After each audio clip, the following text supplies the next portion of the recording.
endroit est vraiment un endroit aussi symbolique parce que entre la maison de l'agriculture et puis la maison de quartier sur la même pièce, vraiment comme s'il était le symbole du passage pour moi de l'agriculture à la culture. Tu vois.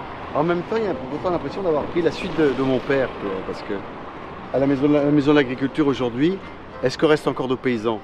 Au Métavie, qu'on leur reste un peu moins qu'avant. Et pourtant, moi, j'ai l'impression d'être un paysan dans l'âme, c'est-à-dire de quelqu'un qui a un sens du rapport à la terre, au monde qui m'entoure, à être dans une globalité. Quand on s'est arrêté hier voir un paysan qui est de mon âge à peu près, Dédé Davy à Aubigny, il me disait à quel point le sentait un des derniers, même avec ses 80 hectares de terre, à travailler à l'ancienne, avec l'envie et la capacité de s'arrêter pour parler avec son copain au champ, d'avoir le sens de la convivialité. Le paysan industriel d'aujourd'hui, il ne suit pas sûr que la bérette le temps. Tu les vois sur tracteur, on n'a pas bérette qui souriant, le paysan. Et ça, on me fait mal au cœur. Quoi. On me mâche vraiment physiquement. Quoi. Moi, on me semble qu'il ait pris la suite de mon père. En faisant d'une autre manière, il cultive ma terre, moi aussi. Il cultive ma terre, il cultive d'une manière d'être aussi. Et ça, peut-être aussi qu'il cherche moi là-dedans. Une manière d'être au monde. Quoi. Tout le monde lui demande de l'emmener, de le porter. Il ne peut plus marcher. Alors là, le prend sur ses épaules. Et puis que le marche, puis qu'on est lourd. Tu sais que traverser une ville avec nos bêtes, est une première. Hein. Ici, c'est la tête de Delco de la Vendée, hein, c'est l'endroit de la distribution. C'est l'endroit, Napoléon dit qu'il a fait cette ville pour la ville des Lumières, dernier endroit de l'utopie des Lumières. Là.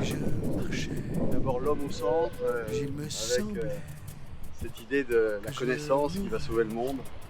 Sous le poids de la les Lumières. Donc nous, on passe par là avant d'aller nous éclairer l'intérieur.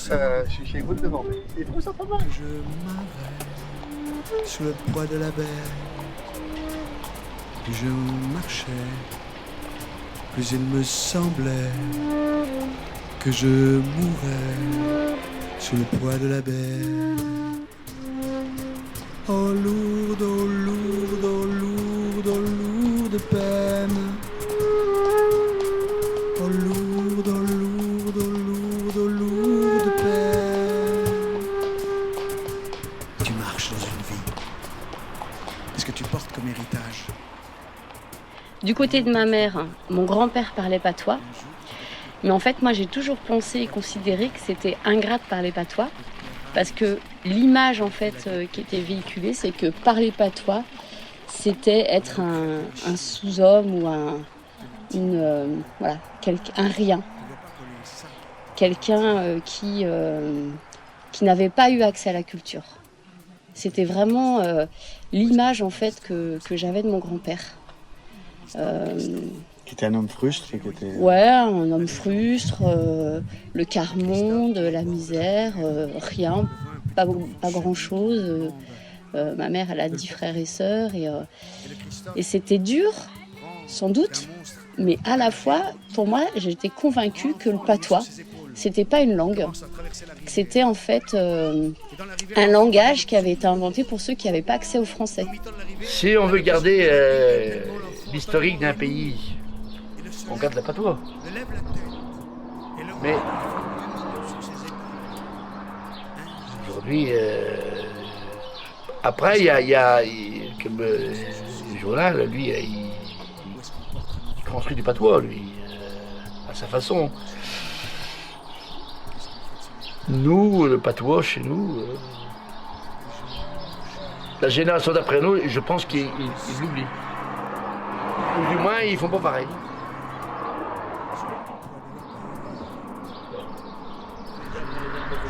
Comme ça. Les oreilles. Ah, sur les oreilles. Ouais, il veut là. Et vous couchez pas sur route, si vous couchez sur route? Au dépend. De moments, ils sont en camping. De moments, ils envoient notre matériel. Les gens de nos âges, ils comprennent tous. Mais ceux de 40 ans ne comprennent pas. Nous, on est de l'est de la Vendée, on parle un peu trop vite. Alors, en parlant vite, ça écourte les mots. plus en plus, les gens parlent bien. Et puis nous, on n'a pas su parler bien quand on était jeunes, parce que nos parents ne parlaient pas bien. Et puis on l'a cultivé, ça. Et puis maintenant, ben, on fait avec. La génération d'après nous a pas mieux que nous. Avec notre héritage. De se débarrasser de ce qu'on Surnom ce en qu'on nous 76 épargne. était Oberlin. Nous a été confié sans Parce notre qu'il y en a un tubide Oberlin. 67 était bon aussi. Ah ben bon, tu sais. Mais là, on est gelé à 100%. De l'Oberlin à midi, alors là, tu vois. Et de 2015. Allez là. À la frère. Et on marche sur nos pères. Désormais, le facteur sous le vélo. Allez, route. Bon voyage, les gars. Marche vers soi. Et on marche. Juste pour se retrouver. Juste pour aller au cœur de soi. Et on marche. Christian et Marie-Hélène, ils sont pas là?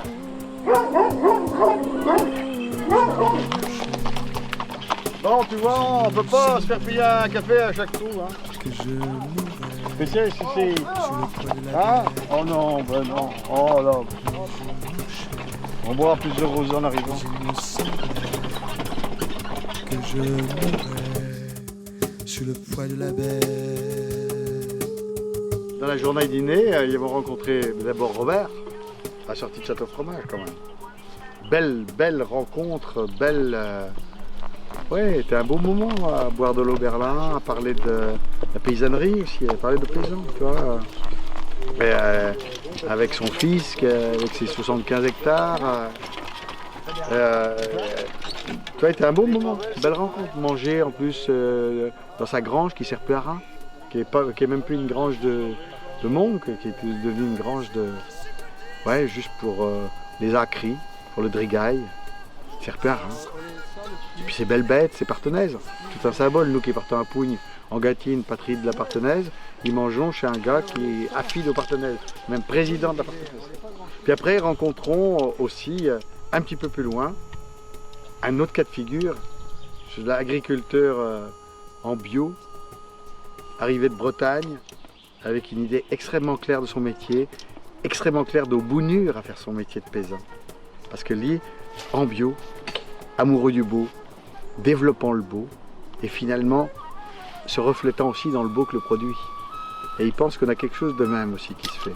On se reflète aussi dans l'affaire qu'on fait dans une vie. Et quand ce qu'on fait est absolument épourable, comme ce que le racontait lui dans son travail avec dans le porcherie industriel en Bretagne avant de venir là, il pense qu'on se construit aussi avec ce qu'on fabrique, parce qu'on est une image de nous-mêmes. Ça a été un assez beau moment. Tu sais, on dit que le hasard est la loi qui marche incognito.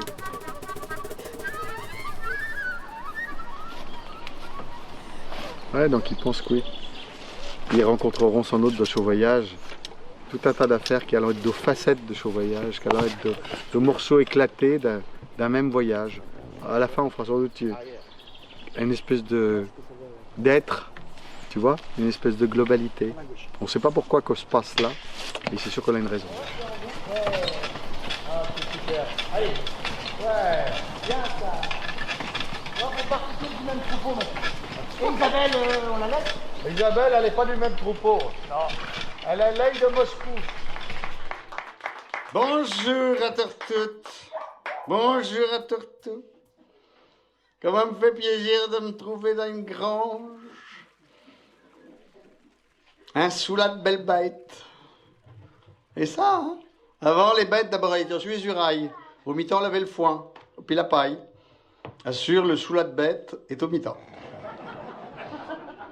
Vous savez qu'ils sont partis pour faire une espèce de grande vironnée pour aller traverser un pays qui finalement qui connaît pas.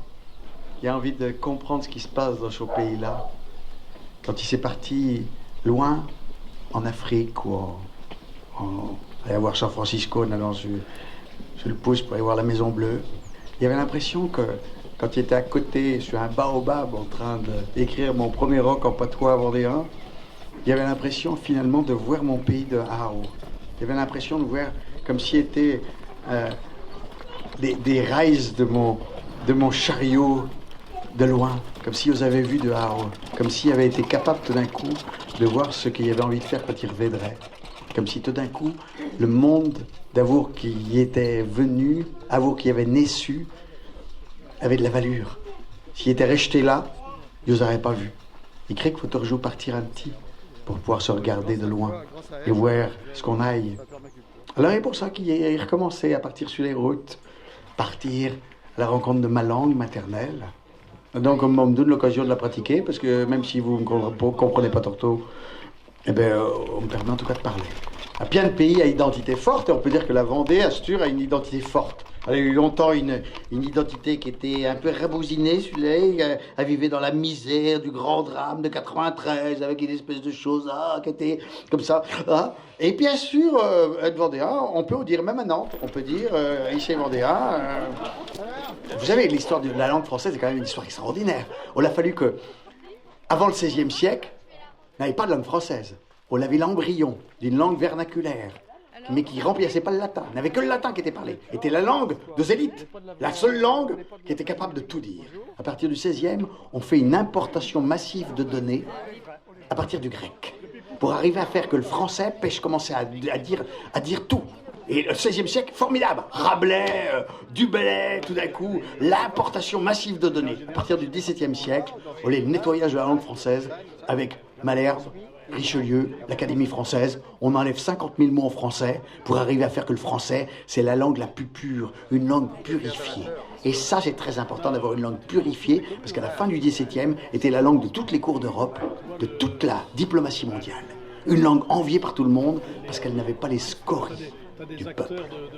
D'ailleurs, Rivarol, à la veille de la Révolution française, dit « Le cas du français en France, les patois sont confinés aux provinces, ce qui les met loin de pouvoir abîmer et souiller la belle langue française. » À la veille de la Révolution française, le roi s'en fiche que le monde parlant le français est réservé à l'élite. Il n'y a que 2 millions de Français qui parlent la langue. Et pourtant, elle va devenir la langue de révolutionnaire. Cette langue d'aristocratie, par une espèce de chose extraordinaire, devient la langue majeure de la Révolution pour arriver à éduquer le peuple à la philosophie des Lumières. C'est quand même un drôle de truc. Et quand le peuple français va commencer à parler français, c'est-à-dire après 14-18, quoi, grosso modo, on a mis du temps quand même après à se mettre, eh ben, la langue française est dépassée par l'anglais pour devenir la langue mondiale. On est quand même ballot.